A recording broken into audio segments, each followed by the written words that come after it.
folks. It doesn't even freaking feel real. Happy final for now, Acolyte Tuesday, friends. And of course, the final for now, Dork Discourse pregame coverage as we await the final episode, episode 8 of this season. You'll note that if you follow Star Wars, the official account on their Twitter, they tweeted about the season finale happening this evening. They specific word choice did not say series finale, friends. So that of course led to quite a lot of speculation regarding whether that was intentional word choice. I imagine it was, since I feel like it's pretty common knowledge at this point that the fandom will take that and run with it, and we will dissect literally everything. So that's all I have to say about that. Still, of course, awaiting confirmation, but for now, it is the season finale, and as it stands, series finale, potentially, for The Acolyte. Kind of cannot believe that it's already here, but we're going to celebrate. We're going to ring it in. We got T-minus 58 minutes, folks. What's up, guys? Yes. Thank y'all for hanging out. We got Alice, Stanley, Sean, Sal. Whole gang. Julian, Charlie, Darnock, who am I missing? I saw, yes, Jason Olsen, Sean. I think it's Jason's birthday. So, Jason, happy birthday. Great day to have a birthday. Series, show, season finale. Heck yeah, best gift ever. That's hilarious. We opened this show on your birthday, and now we get to celebrate it. Yeah, it's closing on somebody else's. Yeah. Lowdown, what's up? Thanks for joining. Thank you all for being here as we reel it in. And frankly, folks, I'm going to be completely honest.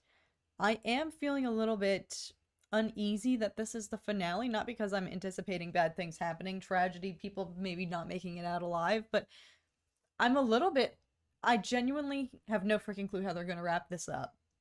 After last week, it's like, all right, everything's out on the table, but now what? What? I genuinely, actually, for a show in which I've done nothing but theorize and predict and have my own conspiracies, I have no predictions for some reason all of a sudden going into the finale. Charlie, member for 34 months, master level, and of course one of our prized moderators here. Thank you so much, my friend. 2 years, 10 months, and 2 days. Another master stone. True. Cat Tom, thanks for everything. Much love and respect. Also, another note. Great interview with Nerd Chronic. Oh, yes, thank you. Yes. I actually should have copied that link and pasted it up in here for you guys to go and just be able to check it out. But yes, as Charlie mentioned, I recently was part of the Reactorverse podcast series of interviews in which you might actually see some episodes of past reactors that you guys will, I'm sure, recognize. But it was very honored to be a part of it. And Eric, Nerd Chronic, was an amazing interviewer, and we had a great little recap of our history here on the channel. We talked about Howard Stern, we talked about everything, so I posted that to my community page, but if I can find a link, I will, I should have copied and pasted that before this to put it in the chat, but thank you all for watching, Charlie. I appreciate it. But yes, take it away. I feel like you've been trying to say something, and I keep stepping on you. No.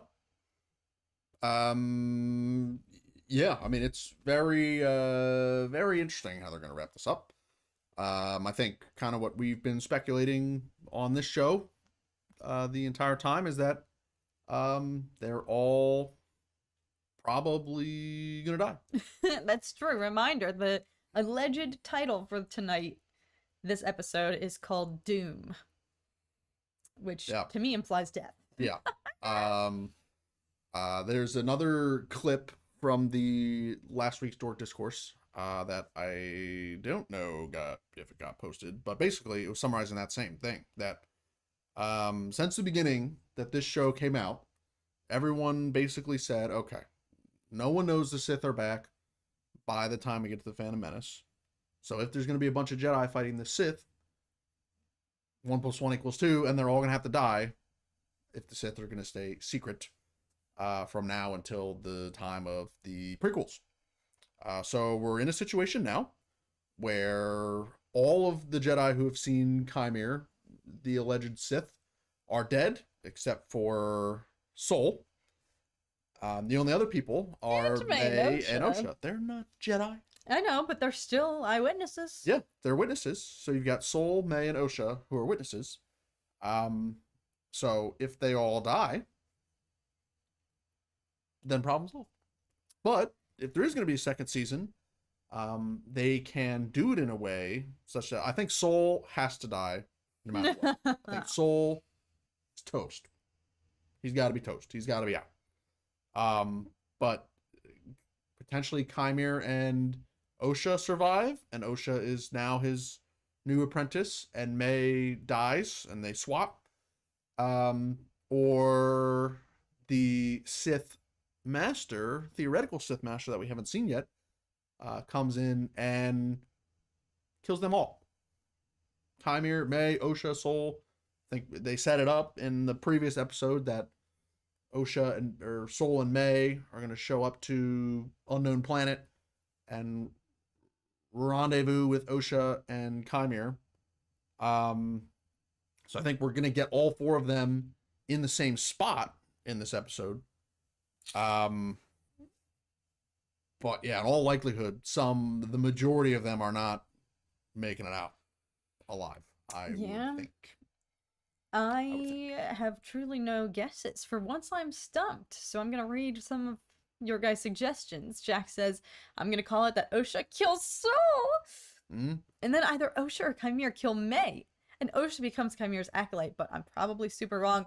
You could be onto something. Yeah. I think Osha, having been lied to like this her whole life, having been so blinded by this, omitted truth that Soul's been carrying with him, and to put that much faith and love and trust in somebody that you see as an icon, like your mentor, your idol, it's clear she still has a lot of that adoration for him.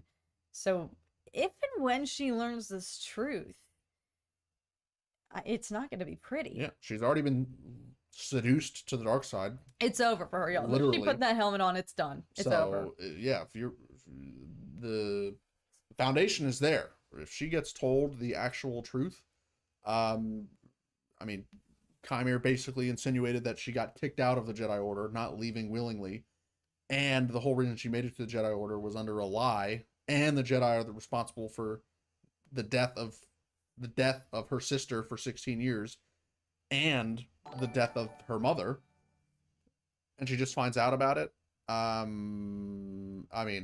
Total turn to the dark side material there. And if she sees that, she basically finds out that she hated her sister for no reason, and that she loved her master for no reason, her entire life is going to be upended. Everything upside down. And Chimere has shown sympathy with her in order to try and seduce her. So, Mike Hill, member for 25 months. Let's go on the master level. Holy shout out, Mike. Since there hasn't been a body, Osha and May's mother is the Sith Master. This is true. You make a very good point. We are allegedly still awaiting the appearance of one other Sith in this show, allegedly. So that's why I'm like, how is this all gonna wrap up? And I don't mean this in a critical way, but I am genuinely curious. I'm feeling a little bit, I do think there's a lot riding on this. It's kind of a make or break situation since they have condensed this now into 8 episodes. But in doing so, I feel like now all of a sudden it's like, whoa, okay, we suddenly got the truth about everything and now it's about to be over. I told you guys this in my follow-up stream last week, but I do actually really feel like this point where we are in the show, it could go on for another 5 episodes at least. And I'm not just saying that. Unless they all die. Unless there's some definitive ends to characters. Episode 5, they cut the cast in, in 3/4. We lost 75% of the cast in one episode. It's about to be. So now we've got the main players left. So I think that they're gonna cut it down even more, and then we're gonna have some survivors. I think Venestra is gonna probably survive, right? Obviously, they showed her going to Kofar and basically them insinuating, Soul's the only one who'd be capable of killing all these people with a lightsaber. So if they've already assumed it's Soul. If they never see Soul again, they never see May and Osha, it could turn into the hunt for Soul versus the hunt for the Sith. And then if the Sith kill Soul, May, and Osha, or they all die to an alleged Sith Master, then the mystery would go unsolved. But since Venestra did not brief it up to the High Council in the first place, the the easy answer is, oh, we had a Jedi go rogue, and clearly he was harboring this secret for 16 years, that I guess Finestra doesn't know the truth of yet. And he was too much, killed everyone involved, and we don't know where he is. Alice, interesting prediction. I know we talked about this theory, the suggestion and implication that perhaps Chimere's scar is reminiscent of a light whip strike, and Alice says Vernestra will die from Chimere. He's gonna take his revenge. I don't know. I feel like there's a way in which she doesn't get involved in this, maybe at all, because now they don't know Sol's whereabouts. They don't know exactly where Chimere would be. They have no idea Chimere exists. I think they're about to take this and run with it under the guise that perhaps Sol is the only place that they can point a finger to. And the way Vernestra's been behaving, it would perhaps be an easier cover-up, a better story, a better alibi for them. I mean, not exactly. It's not necessarily a good look to be like, oh yeah, we had a Jedi go rogue during a mission and he slaughtered his entire team. That's not necessarily easy to clean up and just scoot under the rug. However, I think it's easier to put a mask over that. Just cap it, everybody move on, nobody talk about it, versus dealing with the actual situation at hand, the larger issue.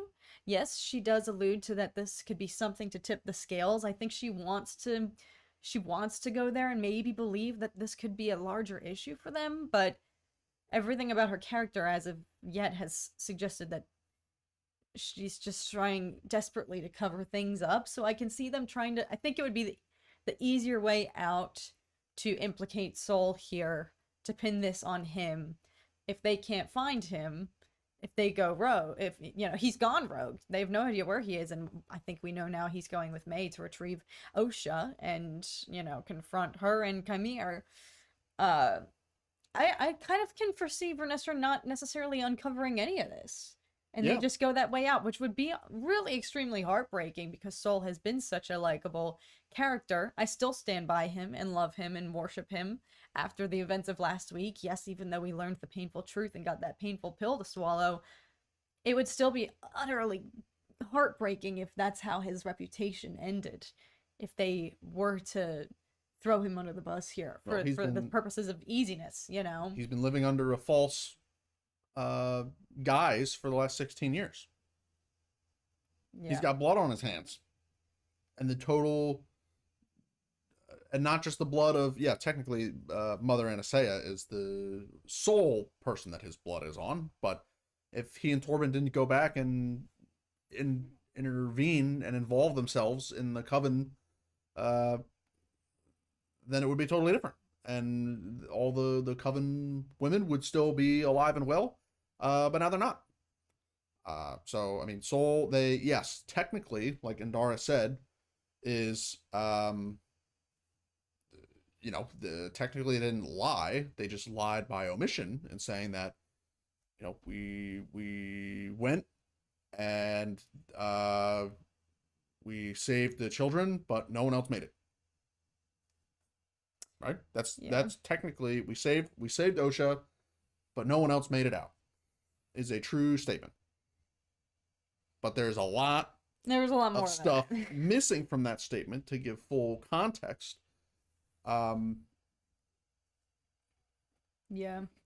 So, but when we see the reality, enough dominoes fell into place, and Sol was blinded by fear, and the fear is ultimately what got to him and forced him to make the reflex decision to stab Mother Anastasia and take her out. Josh, remember, for 34 months, master level, let's freaking go.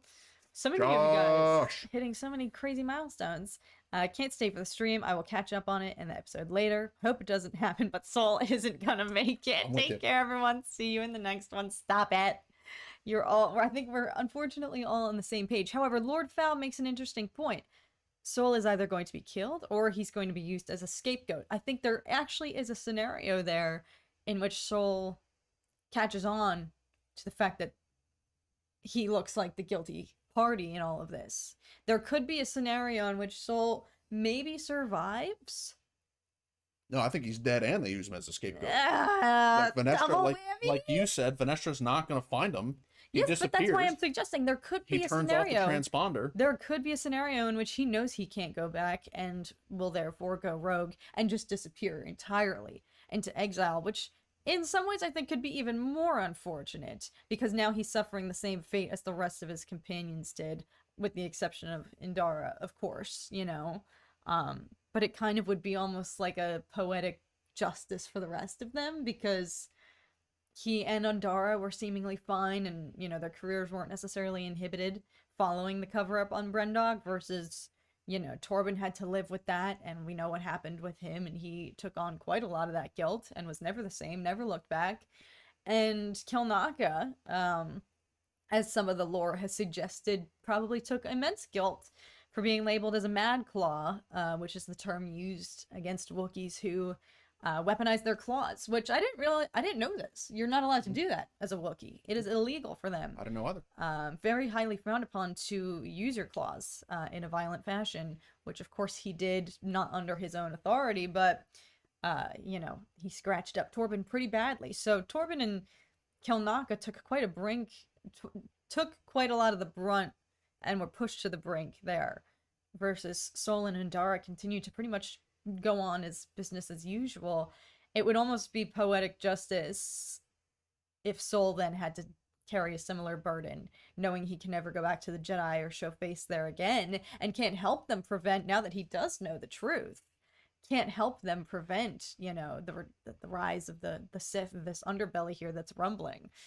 But I still think most of you guys are right. He's probably, I don't know. Oh. I feel like there's surprises in store based on what everybody says about Leslie Headland's other works, which throw back to when I said I was going to study up by watching some of her other mystery shows, other stuff on her resume to get a sense for how things shape up and ramp up towards the end. But based on everybody else's commentary about her past work, it seems like there could still be one other surprise, something else major in store. I feel like there's gotta be for Chimere. I think this is all part of her plan, getting everybody roped in under the same manipulation that he's, using against Osha to lure her in, to seduce her. You've got everybody out here thirsting on the timeline on Twitter for Chimere in his arms. I feel like this is all part of a larger plan from Leslie to more than just his arms. More than that. Stop.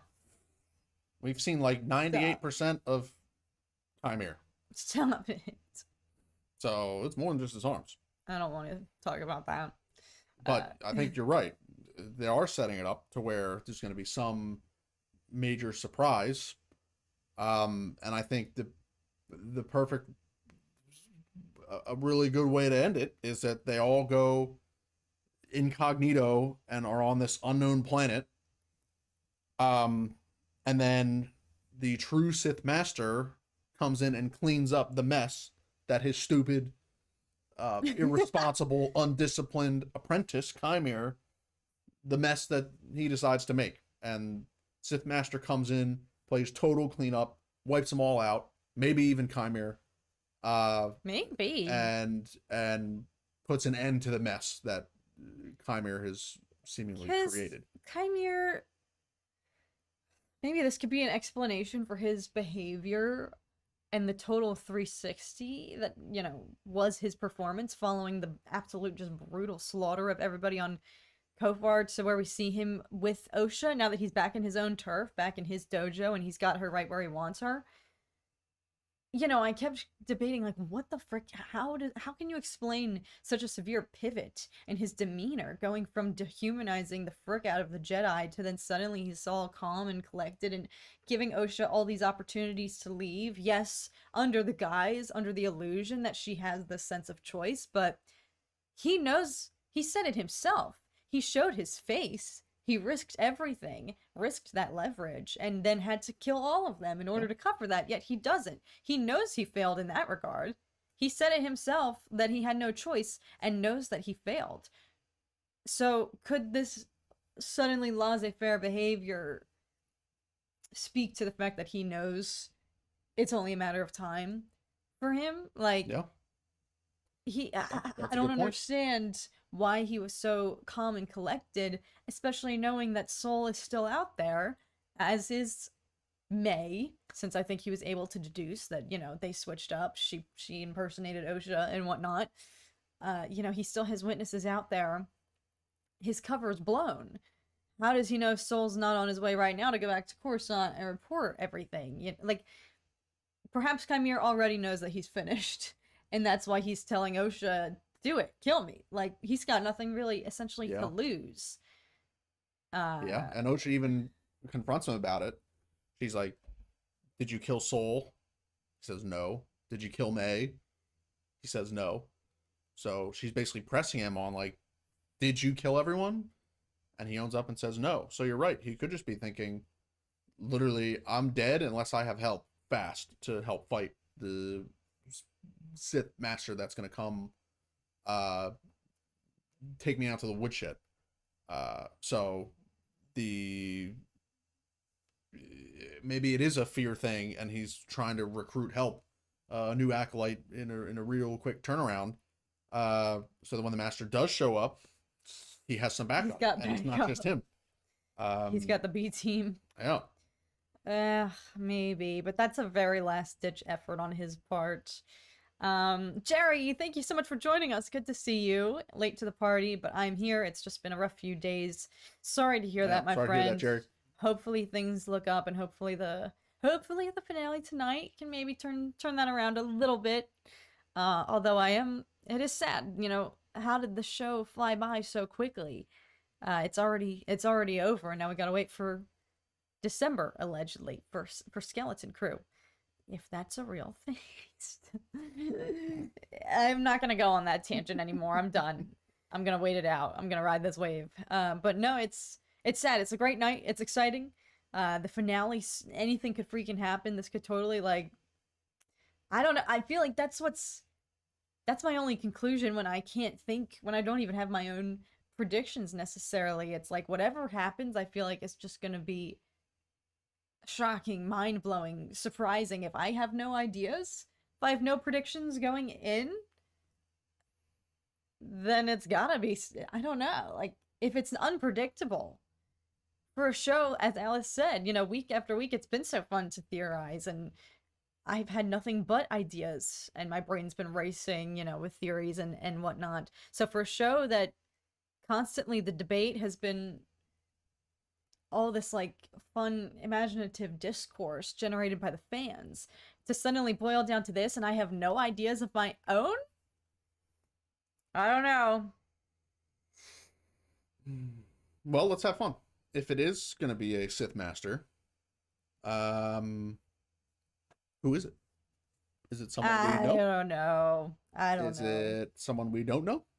If it's somebody, the only name that we know, well, I guess there's two names.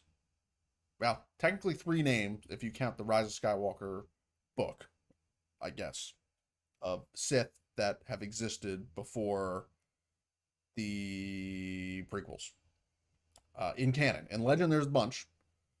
But referenced in the canon material, I believe, the only three pre-prequel Sith that we get name drops of in canon are Darth Bane, in the Clone Wars, the creator of the Rule 2. It's not going to be him, presumably, because he is thousands of years old. Plagueis, as we all know. And then Revan. I think Revan was name dropped in the Rise of Skywalker. I don't know if it was the novelization or the book that shows you all the ships and the neat facts and stuff, the different legions of Sith troopers and Exegol. One of them was the Revan Legion or something, I think. So maybe there's some other Sith names thrown in there too. But I don't think we get a Tenebris name drop in any canon material. But Tenebris is Plagueis' Legends Master. Timeline wise, I think Tenebris would be the one that matches up here. And if this is his original apprentice, then kills him, and then takes on Plagueis as the apprentice. But we've already seen they've been willing to flex the Legends timeline a bit with Ki-Adi-Mundi, our boy, and tweak that timeline around a little bit in canon to make it fit narratively into the show, which hopefully we get some closure with the lower level council and the high level council with how the Jedi decide to truly sweep this thing under the rug and call it case closed. But if they're willing to go to that lengths, I think from a more casual fan perspective, seeing Plagueis would hit home the hardest, because we get Plagueis is the only name that's been dropped in one of the core 9 films. The only Sith we get name drops for in episodes 1 through 9 are Maul, Dooku, Palpatine, Vader, Plagueis. So if you're gonna try and hit home for the most amount of people, Plagueis is probably the name that they would go with it. But if they want to go the, if they're gonna more heavily lean on the Legends timeline, then I think Tenebris is the one that would make the most sense here. Yeah, I don't know. I think everyone's a little bit in agreement. I think we can all potentially agree, if there is another Sith yet to be revealed, a bigger bad here.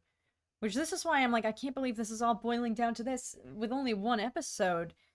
I am a little bit upset by the fact that it's like we could be meeting the biggest, one of the coolest name drops or like cameos from a Sith that we know, that we're familiar with, even if it's legend or canon or comics, as somebody pointed out. Bruno says, just checked, Tenebris is mentioned in the comics. Okay, there we go. So, I think it's exciting. I think it'll be a missed opportunity if we don't at least get some allusion to that for a show that was pitched to be centered around the Sith. It's like, all right, well, we know who's existing during this time period, and it wouldn't necessarily be, as you said, Plagueis. Bruno suggests Plagueis might be too young, ? Yeah. I don't know. If you go off the Legends timeline, yeah. Yeah, depending on what they do with that timeline, that's a good point, and we've seen them bend it for other purposes, but I do agree, I think that would be the best. In terms of like some of the lore and sneaky legends and High Republic, tidbits and Easter eggs that they've included in this, like, I think it's safe to say the show is not necessarily designed for the casual audience to pick up on everything. Like, I think the show encourages you to do some research and learn about these other, elements from other timelines or legends or whatnot to encourage some of that outreach. So I would wager it might be the same circumstance, same kind of approach for whoever this reveal, if there is a reveal, whoever it could be, whoever or whatever. But I am just a little bit like, that's why I cannot believe that this is the final episode, because we're gonna meet this bigger bad. It's like, I want a whole, please have a second season dedicated to it. Maybe they don't kill everybody, and then they leave it up for, okay, we need a second season. Yeah. To where, okay, now Tenebris or Plagueis or whoever is going to say, okay, now I've got to go clean up loose ends because this person failed. And so if Sol does survive, if May and Osha do survive, or if Chimere survives, and this Master Sith comes in and it's like, but they escape and they can't find them, then that sets up a season 2 perfectly, and saying, okay, I need to go off and, cut the head off of all the loose ends, literally, so it doesn't get back to the Jedi that the Sith are truly around. The Sith are not extinct. So that's a way they could set it up. And then, I mean, if they're going to kill everybody off in this season, then season 2, they can just introduce new characters or whatnot and kill all of them off. And then they could do season 3 when Plagueis or Tenebris's new apprentice dies and then takes on Plagueis, and we see Plagueis, and then eventually Palpatine returned, and then they can have like a season for every year for the next 100 years until we get to goodness, the prequels. But what we haven't really talked about is the opening crawl of the show. It says 100 years before the rise of the Empire. To me, that means 100 years before Revenge of the Sith. And Revenge of the Sith is 15 years after The Phantom Menace. So in my mind, that means this is 85 years before The Phantom Menace, not 100 years before The Phantom Menace. So it's only 15 years. Well, but if that's true, then, I mean, I don't know exactly how old Palpatine is in The Phantom Menace, but he's got to be at least 70, right? At least. Maybe late 60s. At least 70. Well, so, we have Google. True. But that's, we don't I have don't know to if that debate. would be canon. It probably would. But anyway, like if Palpatine is 70 in The Phantom Menace, and this is 85 years before that, they could do a jump if they introduce Plagueis as the Sith Master, and then we pick up a second season and Palpatine is in the mix. He would have been 52 years old. The Phantom Menace? No way! That dude, well, he is a politician, so he's got to be pretty stressed. I mean, he definitely does not look, he looks old for 52 in The Phantom Menace, I would say. Oh, well, I think we're getting his appearance mixed up, perhaps. Yeah, he does have some nice flow. Yeah, He's got some nice, some nice cheddar in The Phantom Menace. I think 52 can vary. Once you hit 50, people start to look a lot of different ways, I feel like. So Right. I believe it. Okay. All right, so so that that- doesn't really work unless there's a serious time jump. But I don't know how, any idea how old Plagueis is. I know, per the Legends timeline, like he would be pretty young, if even alive at all, 85 years before The Phantom Menace. So that considered, Tenebris probably makes the most sense timeline-wise, but I mean, if you're talking about the name, I mean, it's at the first, in 2005, when Plagueis was name dropped by Palpatine for the first time, I mean, I mean, George is a master of setting the stage for events that happened before. It's like the name drop in A New Hope of, oh, you know, my father fought in the Clone Wars, and Obi-Wan's telling Luke about the Clone Wars and all that stuff. And then we don't see the actual Clone Wars for another, 30 years or whatever until, we actually see what that was. So it speaks to George Lucas's ability to masterfully set the stage and pique your interest in stuff that, in a one sentence of dialogue, you are instantly like, well, who is that? What's their deal? What's going on there? And so since 2005, I know I've been enthralled with learning more about Plagueis and Palpatine's relationship and all that good stuff. So I think if your goal is hit home the hardest with a name, then Plagueis is probably who they would go with. And they've shown that they've been willing to take liberties with the Legends establishment for the benefit of the narrative. Here's a great situation where they could do that. Did I spell that right? Oh my god, I did. No clue. I can never. Oh frick! No, I didn't. Plague you. Yeah. We're constructing tonight's poll, and I can never freaking spell his name right. I never know the order of the E or the U. Well, this leads us to. I didn't think this was gonna be so much of the conversation this evening, leading up to. Watch us all be wrong, and this is all for naught. But Yeah, I feel like Reverend Charlie with Keanu. If Keanu is on the screen in an hour or an hour and a half, that would be nuts. No way. That would be nuts and awesome, because if we get 5 minutes of dialogue and 40 minutes of Keanu Reeves whipping around a saber, you might have to sign me up. If we're about to get John Wick, but Keanu dicing up May and Osha and Chimere and Soul, right? You won't find me complaining. I'm gonna need a lightsaber. Remember? I'm gonna need a lightsaber. Lots of lightsabers. Yeah, who is that? That's TikTok. That's that TikToker who looks exactly like a hybrid of Kylo Ren and Keanu Reeves. Yeah. And he does all these great impersonation TikToks. But he's done one about what if Keanu was in Star Wars, and he says it perfectly. I'm gonna need a lightsaber. Julian, a member for 30 months. Y'all have so many milestones today. Holy frick, on the master level. Hi, Kat. Hi, Tom. Do you think that Yoda will be in this episode? That's the rumor. I've kind of accepted the fact that Yoda's probably not going to be in the show unless Leslie's just been lying to everybody the whole time in order to preserve this final moment to make us all believe that there's no possibility of him being in this show. But according to you guys and according to other things that I've heard online, she has allegedly said in interviews that he's not appearing in this show. Yeah. I mean, I hope that she's just straight up lying, because if you're gonna wrap this up, they've been hinting at the High Council. And I think to get full closure, it would make sense to have Venestra confront the High Council and fill them in.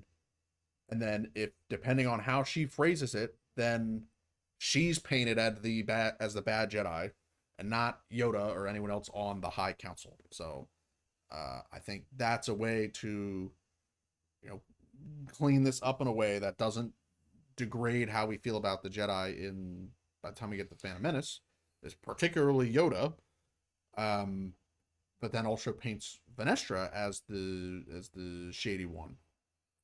Which I'm fine with. She I don't have any ties to Venestra. She's already been shady the whole time. She's been pretty shady all along. I don't care. You can taint her legacy. I don't care. But if she goes, oh, and just spews the whole real story, and then Yoda's like, not a big deal.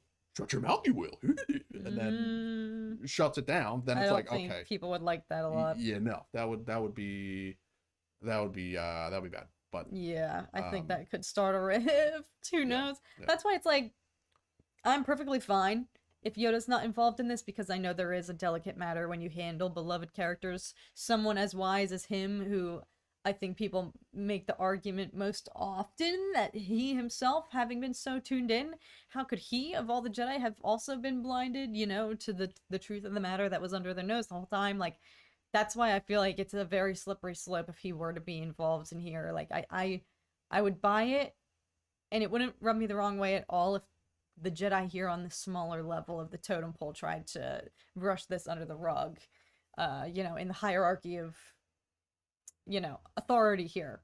The Jedi who aren't exactly on the higher council, if they tried to get it together. And because also, they were trying to keep it, not necessarily alarming, not raise any alarm bells or anything, or red flags, and then I don't think it would just go by the wayside. It's not exactly a throwaway report to say, yeah, we sent these Jedi out on a pretty risky mission and they all died.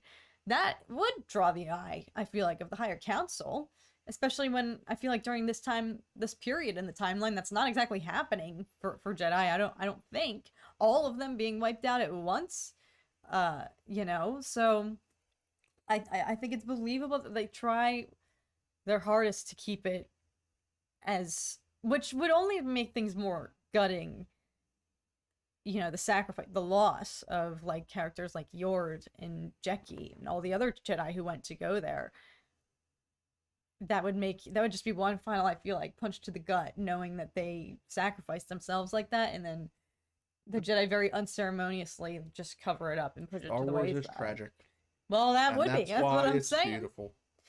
What's up, Daddy John? Just swinging by real quick. What's up? Enjoy the episode, everyone. You too, my friend. And by the way, thank you. Pops. Perfect segue. In case you guys did not see, in my community post, we actually will be going live. I'm gonna adjust the time. I do think I have it scheduled for like 7:30 Pacific right now, or rather 7:45. I would like to schedule it earlier than that. I might shift it to 7:20 perhaps. I'm gonna go immediately. We're both gonna go and immediately watch the episode after this. So ideally, if the episode I think it was confirmed like a 40-minute runtime, perhaps. So let's do 7. So, well, then that only leaves me like 20 minutes. Well, maybe we will do 7. Maybe we can do 7. We'll see. Maybe I'll do 7:15. That leaves me a little more, because it depends. I might debrief quite a bit, but that's also going to be a little bit of the purpose of this after stream for us to both pop back on. We'll talk about it. We won't go that long because it's late and I'm getting up at 5 a.m. tomorrow morning for reasons, so I have to like speed edit and expedite my reaction. So we're not going to go very long at all, but it's just going to be a fun way to check in, see how everybody's doing, see where we're at. Yep. If we're all in anguish, if everybody dies in the finale, who knows? Episode drops in 20 minutes. Yep. Heck yes, Jack. Yep. T-minus 20 mins. Also, shout out JD yes. Conte. JD Conte. Yeah, JD Conte maybe. Thank you for the super chat. Thank you. It also says it's their first super Yes. chat on live stream. So Shout out. Thank you so much. honored to be your first super chat. Yes. Thanks for tuning Oh my gosh, that's so special. Thank you. And Happy to then have you here. JD did ask a question there. Oh, solid. What was up with Osha talking to young May back in episode 1 when May thought Osha was dead? Also, how does Chimere know so much about Soul and his relationship with May? Thoughts? That's a fantastic question.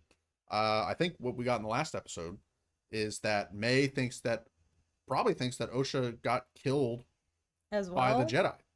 Either by the Jedi, because May saw Soul stab Mother Anastasia, and so if May is falling and sees Soul go towards her, it's either, I think it's either that May thinks Osha just fell too, or May thinks that she died to the Jedi. That's fair. Because I do think May's probably been under the same assumption that Osha didn't survive. Yeah. So, and that's the second question. Well, no, that was the first question. Second question, how does Chimere know so much about Soul and his relationship with May? Well, I think that's probably what we're going to everything May's told him, yeah. Probably what we're going to maybe get tonight, but the easier answer could be, like, from May's perspective, everything Chimere has said kind of mirrors what May has said, except for the fact that he knows that Osha got kicked out of the Jedi. So it seems like Chimere might have some type of scoop with what's going on with the Jedi. Maybe. If he does know that, okay, Osha did actually get kicked out. But another point is that could cause some rift between Chimere's ability to turn Osha dark, is if Chimere knew that Osha got kicked out of the Jedi as it happened, then that means he was probably already training May, knew that Osha was alive, but didn't tell May to fuel her rage and hatred. This is because we know that, like you said, JD, that May thinks Osha is dead until she sees Osha in what, end of episode 2? That was? That's too much gymnastics for me. My brain lost track of that. Just Roy, welcome. Thank you so much for being here. What's up, Roy? Yes, and of course, following up with JD's inaugural super chat. To those of you, this goes for everybody who has watched or tunes in or listens and doesn't interact with the chat. We still appreciate you all. And if this is your first time, we're so happy to have you. Yeah. And we're honored. But I don't know. I think it could just merely be simpler than we're making it out to be. It's clear probably Chimere's been on the hunt for an apprentice, a pupil, an acolyte, and probably saw this fury from May, however their paths might have crossed. Probably saw that fire in her, and she always had that pent-up frustration and vendetta against the Jedi, so he probably just baited that out of her to get the story of, like, why are you out to get the Jedi, because we know that he very much dislikes and dehumanizes and does not see the Jedi as worthy of living. Yep. So, I wouldn't be shocked if it was something just as simple as that. Like, you can put 2 and 2 together and just be like, they probably bonded over this shared mutual disdain for the Jedi, and he took advantage of that. That could be it. He might not necessarily have the full story either, other than, well, how would he have known? Frick. That Osha was alive. Because he taunts Soul, insinuating you wore a mask in front of your own Padawan all these years. You're questioning my mask, but yours is more sinister. Yeah, I think that he knows that because May probably told him that. So he knows May that. probably told him that Soul killed their mother. So does he? But how? He meets Osha. So is that the first time you think he's getting confirmation that when he meets her and figures out that she's impersonating May? When he meets her, I think that's also in episode 2. Is Yeah. that his discovery that Osha's actually still alive? So now that's how he's able to taunt Soul, when he's able to put 2 and 2 together and do some digging to realize she was his Padawan? Probably. It's like he seems to know more than May, perhaps, versus May had no idea that Osha had lived out her life in the Jedi and got roped into that. Yeah. Yeah, no, May doesn't know that Osha's alive until episode 2. But yeah, maybe Chimera doesn't know for sure either until episode 2, because he does when they pull the con job and send Osha in pretending to be May. Yeah. And he's like, you look just like her. Like he clearly takes a second and he is like realizing, oh, this isn't May, this is Osha.